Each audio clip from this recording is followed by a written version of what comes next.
Hello and welcome to this bold experiment on my YouTube channel. Something that I'm going to start calling Morning After Reviews with me, Mario Pacheco. Where I'm going to review things the morning after that I see them. Well, I plan to do this more often in the fall with all the shows that I like to watch. But today I'm going to review a film I just saw. That would be the latest installment in the DC Extended Universe, Suicide Squad.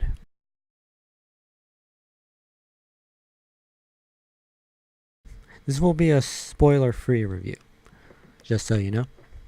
If you saw the last episode of Mario Pacheco's Soul Chair of Rage, which you can check out down below, I said that I thought Suicide Squad would be the film that would make or break the DCEU. From the trailers for Justice League and Wonder Woman, which will be coming out next year, it looks like those films are going to make it. But what of Suicide Squad? I can't say that I hated it, but I can't say that I really liked it. It was, meh. I think that was most people's reaction to it. So, I mean, there's some things I liked about it, and there's some things that I didn't. No, in general, I felt like the film was a bit like unfocused. It's like maybe there are too many characters in it. It might have that problem a little bit, and because there are I mean, there's one I won't reveal who it is, but there's one character who's apparently there just to die. And I guess, as like sort of an example of what happens when when the team disobeys their orders and stuff. But really, like you're just gonna have some guy just die. It's not actually surprising. It was this character actually, if you think about it, because he doesn't seem to be promoted as much, and being a casual comics fan, of course I've never heard of him. From in the run-up to the film, it looked a lot, you got the sense that this was going to be like Harley Quinn's movie, or this is going to be the Joker's movie even. But in reality, this is Deadshot's movie. It's rather surprising, Will Smith in the role of Deadshot he's really good in the film. And he's honestly the best thing about this movie, to be honest.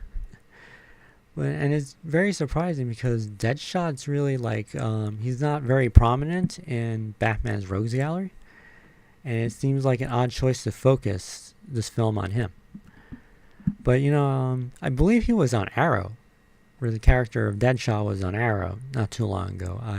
I don't actually watch Arrow, so I don't know for sure, but I think maybe that's why that raised his profile slightly, so that's why they chose to focus the film Suicide Squad on him. But everyone wants to know about Jared Leto in his role as the Joker in a midlife crisis. Yeah, that's pretty much what I think. He's basically the Joker having a criminal midlife crisis. Why? Well, it's just those darn tattoos. I don't mind the tattoos on his body, to be frankly, because, especially if we're not going to see them. It's the ones on his face. Really? Put face tattoos on the Joker? You just look. They call him the Clown, and he certainly dresses like one. It's just I know, apparently they went with the whole more modern gangster, but just no, that's not the Joker, okay? It's not the Joker at all. So, apparently it was David Ayer's idea to put the tattoos on his face. So that's on him. I know, overall I was just underwhelmed by the Joker in this movie. I know Jared Leto apparently was a bit miffed that apparently a significant number of his scenes were cut from the film, for a special edition, extended edition, DVD or whatever. But so I guess until we see that, I guess we could really see what we get a better chance to see what he could really do with his character, because what I saw was, I know that he put a lot of work into it, and it kind of shows. But so that's appreciated. It's just like don't like dress like an adult, okay? The Joker is a psychopath, but he acts like an adult. Don't try to act like a child.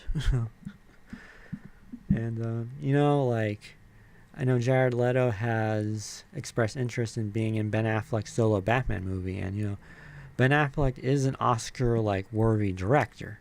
He doesn't pander to the lowest common denominator like what was going on in this film. So I think he'd have a good shot with him, and I look forward to that. Look forward to seeing that. And even given the cuts to the Joker's like scenes that were done, I'm actually surprised at how much he's in it. Like, and he could have been in it more. Well, and how about Harley Quinn? Well, as I've said before, I did grow up watching Batman the Animated Series, so I was very familiar with the character of Harley Quinn. And I did appreciate there's a brief scene where you see Harley in her traditional costume.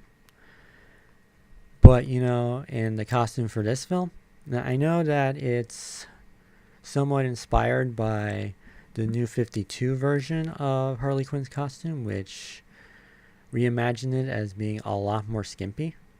And, honestly, I'd prefer it if she had some pants, okay? I'm sorry.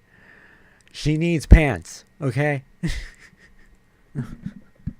I know, like, even in the Batman the Animated Series, Harley Quinn was kind of a sexual character. Well, as far as you can be in a show for children. But she was like, I think I remember she would wear skimpy outfits outside of being Harley Quinn. All I can really say is I'd appreciate it if she had pants. I could use pants. Okay? No.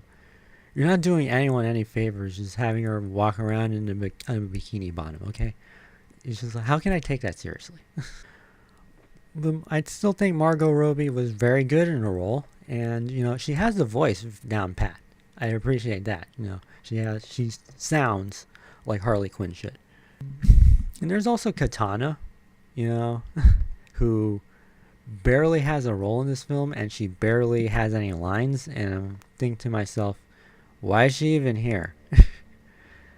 And I know apparently because she's in the Suicide Squad comics now, but give her something more to do, or just don't put her in the film at all. I'm sorry. And Killer Croc. Killer Croc, like I said, well, I know Killer Croc the most from Batman the Animated Series. So, and he also, like the Joker, kind of got a bit of a gangster treatment, and just like some of the things that he says and his fondness for BET, apparently. I'm just like I know what they were going for, because he is actually one of the most prominent African Americans in Batman's Rogues Gallery, but you're a giant crocodile man. Just don't say things like that. Okay. There were like some complaints over the Enchantress's costume. I know, like, it's very starkly different than what we've seen in the comics, and it seems the point of it was to just overly sexualize this character.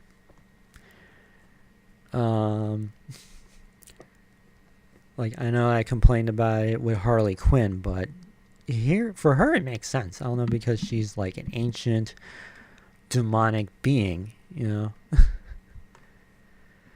the way she dressed makes sense to me. Even if it isn't accurate to the comics, like I talked about, like in Batman v Superman, how the sort of like metaphorical religious factor, like how the Justice League is a superhero church. Even Suicide Squad doesn't quite escape it to a certain extent. Like, I know that there's a moment where Harley Quinn asks I think the closest thing to a true villain in this film, Amanda Waller, if she's the devil. And when Amanda Waller is introduced, it's to the Rolling Stones song "Sympathy for the Devil," right? So, and also like there's a scene, a flashback where where Harley Quinn becomes Harley Quinn and she jumps into a vat of chemicals, apparently the same one where the Joker ended up in and how he became the Joker in the alleged the only closest thing to the joke an origin story for the Joker we've ever gotten. And the Joker jumps in and he pulls her out, and it's almost like a baptism of immersion. So, except she's being baptized into evil. Speaking of Batman v Superman, Batman does appear a couple of times in the film. Actually, he appears a lot more than I thought he would, and I thought it was just going to be more of a cameo, but he has quite the presence in this film. I find the film's soundtrack kind of obnoxious. Except for Bohemian Rhapsody and the aforementioned Sympathy for the Devil, most of the songs here are pretty modern, or they're modern renditions. Like, you got some Eminem, you got some Kanye West, and so it's like just seems like it's just to appeal to young people. Like, it's like you're really trying too hard. Okay. What about the possibility of a sequel? I don't know if one has been greenlit yet. I think it's a possibility, but honestly, if there's a sequel, like, I don't think David Ayer should handle it. Honestly, I don't think there should be a sequel. I think, we can see a lot of these guys again in a Batman movie, and I think, with Ben Affleck handling it, like, I'd prefer to see that.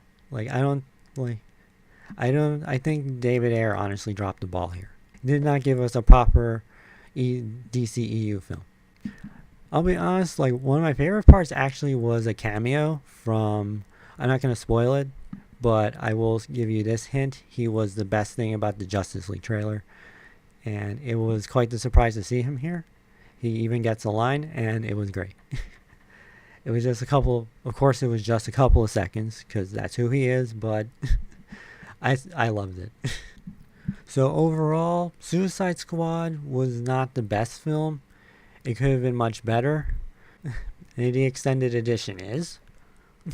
But, I think they dropped the ball here, but there's still hope next year with Wonder Woman and Justice League, and I still look forward to that. And I look forward to a future Batman movie that, with Ben Affleck at the helm, that may do the Joker and Jared Leto justice.